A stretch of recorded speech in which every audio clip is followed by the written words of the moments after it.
امام علی علیہ السلام نے فرمایا،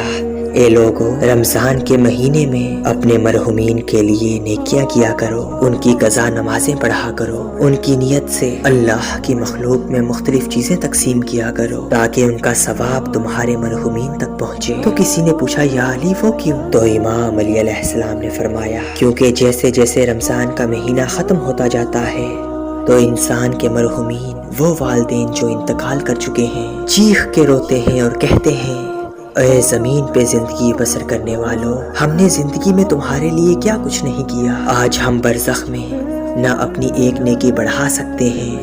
نہ ایک گناہ کم کر سکتے ہیں۔ اس رمضان کے مہینے میں اللہ نے ایک نیکی کا ثواب 70 گناہ بڑھا کر رکھا ہے، اور یوں وہ برزخ سے اپنی اولاد کو رو رو کے بلاتے رہتے ہیں، فریاد کرتے ہیں کہ کاش کوئی ہمارے لیے نیکی کر کے